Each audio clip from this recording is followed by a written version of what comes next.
On one of those warm Jacksonville evenings in early August, a young woman stepped out of her car and paused beneath the buzzing glow of a security light. Nothing about that moment suggested danger, but as the shadows stretched across the pavement, a quiet shift had already begun, one that would unravel a family and shake a community. This is the story of Savannah Gold.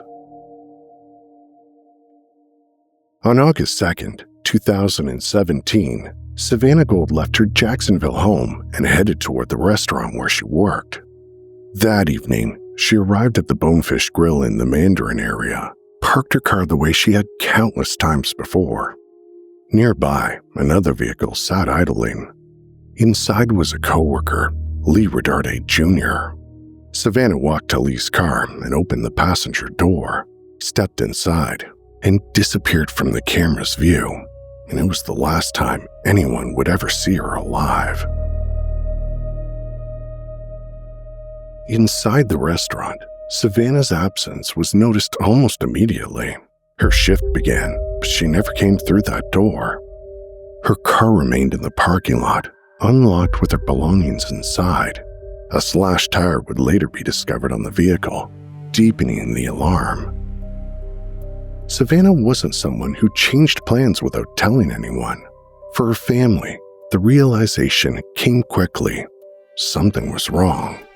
Authorities were contacted, and investigators turned to the surveillance footage.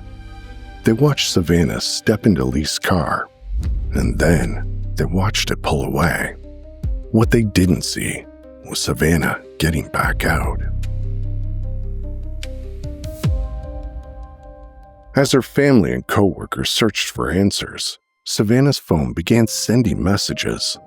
These texts claimed she had just quit her job, left Jacksonville, and run off with a boyfriend. But the words didn't sound like Savannah. Anyone who had ever texted with her knew immediately these messages weren't hers.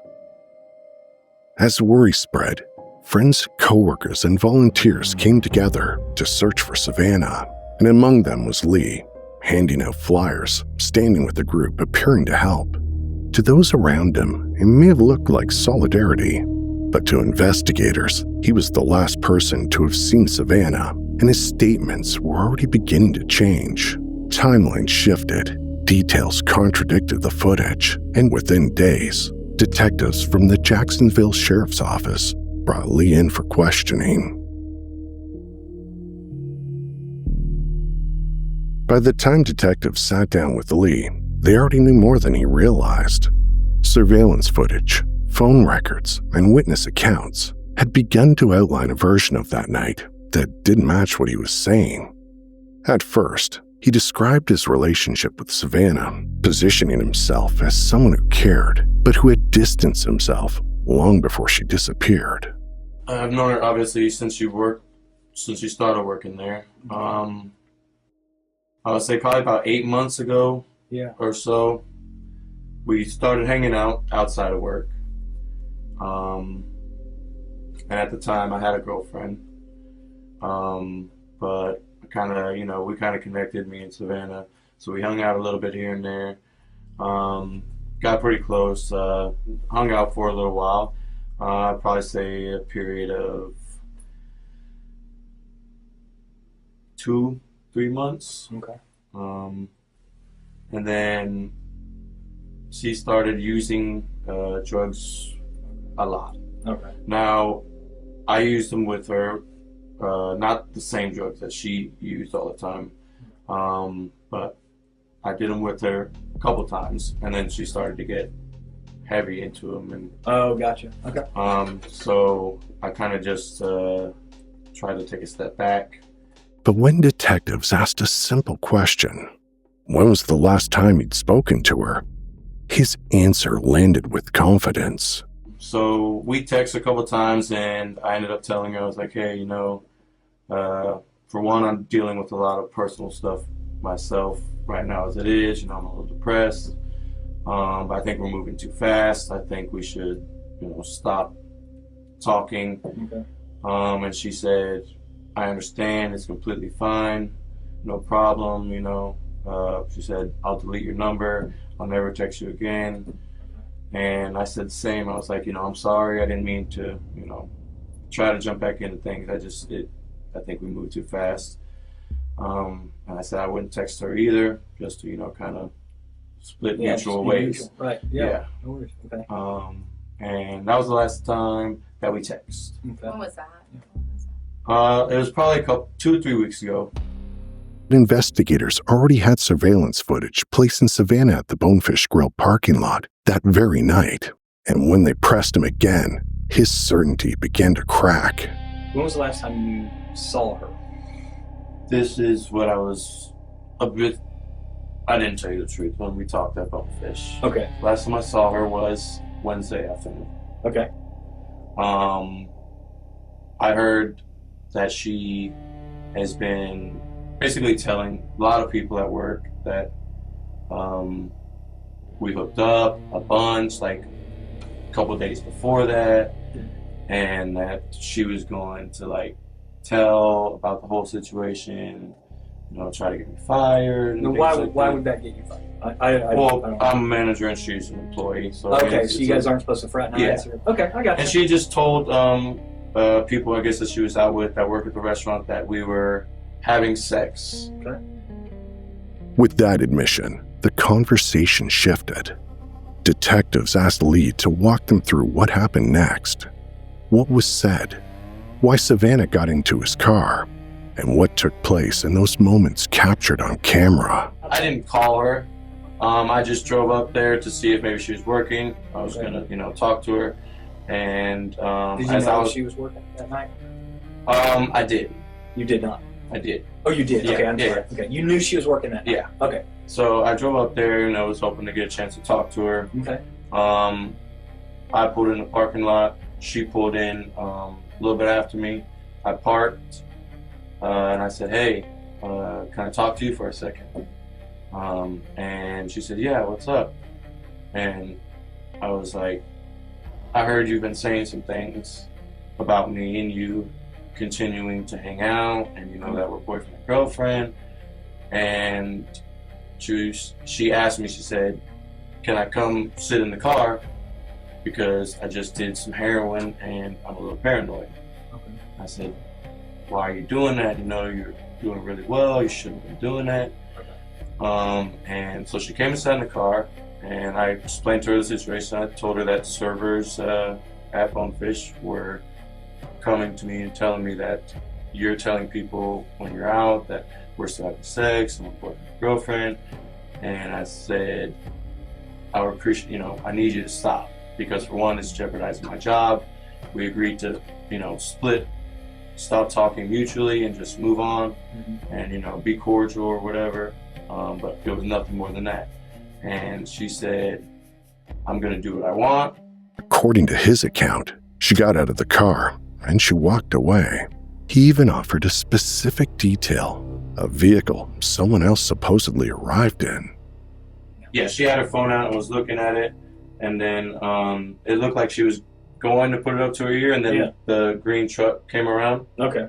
And she how long got do in. you think it was between the time that she got out and started using her phone till that green truck pulled up?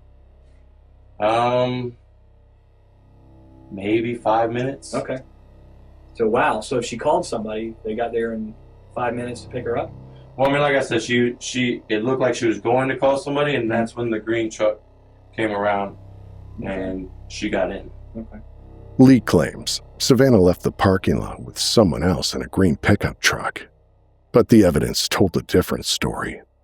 When detectives confronted Lee with what the surveillance footage actually showed, that Savannah never exited his car, the room grew quieter. The explanations that once came easily began to stall. She never got out of your back seat. Video cameras don't lie. Lee. How do you know? How do you think I know this information, Lee? I wasn't there, but a video camera caught it. From there, the questions became more direct, less about what Savannah did and more about what Lee did after driving away from the restaurant. We're fact finders, Lee. I don't have anything personal against you. No, not at all. I mean, it's we're over. just fact finders. tell us We're what just happened. doing Where our is she? job. No, no, no. Where did you go with her? Where did you go with her, Lee? Be a human. You're a human. You're a man. Where did you go with her? I know you're not that cruel inside. Seriously. Where did you go with her? Maybe you don't know where she is now. Where did you go with her? Please. I'm begging you, Lee. Please. Please tell us. Please don't make us waste any more of our time. Just tell us. Slowly, pieces of the story began to shift. Lee placed Savannah somewhere he hadn't mentioned before, his home. And even then, he claimed she eventually left. I don't know where she is. Okay, then where did you last drop her off at? I didn't drop her off. Okay, well, tell me. What happened? Where'd you guys go?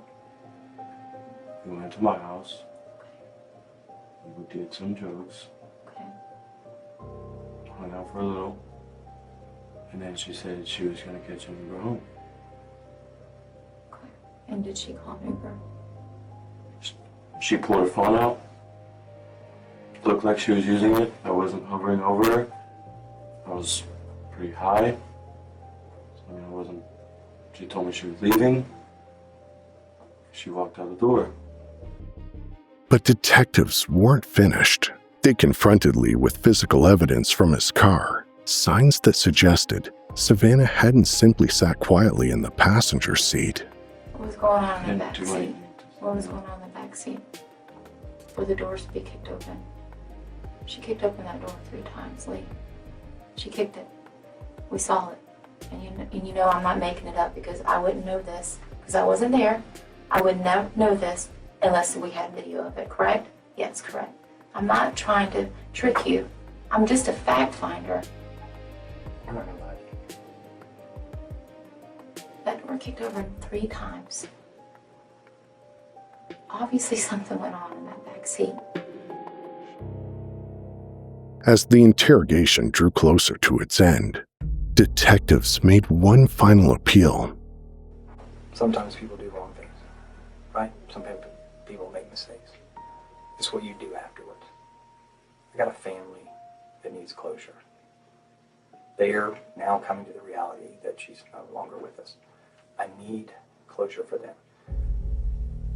When stuff gets out that you guys left and all that together and all that stuff, you want people to remember you as a guy who said, okay, look, I'm going to do the right thing. Or do you want your family and everybody else to think that you're some evil, heartless person who won't tell us where she is? Why would you put your family and her family through all that? I don't think you're that kind of guy. I don't think you're evil. Something got out of hand. I get it. But what do you do after that? Here's what you do. You do the right thing now. Just tell us where she is. Closure for her family. Not long after, Lee would confess. You're doing fine. Okay. You're doing the right thing now, man. You are. So you moved her Friday? This morning. This morning? Okay. And He admitted to killing Savannah inside his car and disposing of her body in a pond on Jacksonville's west side. A dive team would later recover her remains. What began as a missing persons case had now become something else entirely, a homicide with a confession to match. And now with that admission finally spoken aloud, the case left the small windowless interview room and entered a space where words would be weighted very differently. In the months that followed, the case moved into a legal process that most people never see up close, a slow progression of filings, hearings, and arguments that unfolded long before any final sentence was ever read aloud. Lee's defense pursued a claim of self-defense under Florida's Stand Your Ground law. His attorneys argued that Savannah had attacked him inside the car, and what followed was an act of protection rather than violence. If accepted, the motion would have granted him immunity and ended the case before it ever reached a jury. But the court rejected that argument. With that option gone, the case shifted again, away from legal maneuvering and toward resolution. On February 18, 2021, Lee pleaded guilty to second-degree murder. As part of the agreement, prosecutors dropped additional charges, including evidence tampering and abuse of a dead body. The plea carried a 40-year prison sentence. Sentencing was scheduled for March 11, 2021. That morning, Savannah's family walked into the courtroom carrying nearly 4 years of unanswered questions and unrelenting grief. They spoke about who Savannah was, a presence whose absence had reshaped their lives. As Savannah's father addressed the court, Lee sat with his back to the family, never turning to face them. At one point, he wiped away tears. When the judge imposed the 40-year sentence, it marked the end of the legal fight. For Savannah's family, it wasn't closure, it was accountability. On March 11, 2021, the courtroom filled with an ache that had been building for nearly 4 years. Her parents spoke first. They described Savannah's kindness, her resilience, her potential, the future she deserved. Her mother reflected on the number 21, Savannah's age, her jersey number, a symbol of a life interrupted. Many in the room wore purple butterflies, a symbol chosen by Savannah's family, representing transformation, remembrance, and their belief that she was finally at peace. To understand this loss, it helps to understand Savannah herself. She was gentle in ways that left lasting impressions, and strong in ways that lifted others up. Those closest to her feel her absence in quiet moments, in memories they hold close, in reminders of the life she should have still been living. Thanks again for watching this episode, and if you like what you're seeing, hit like and subscribe. And remember, take care of yourselves and each other.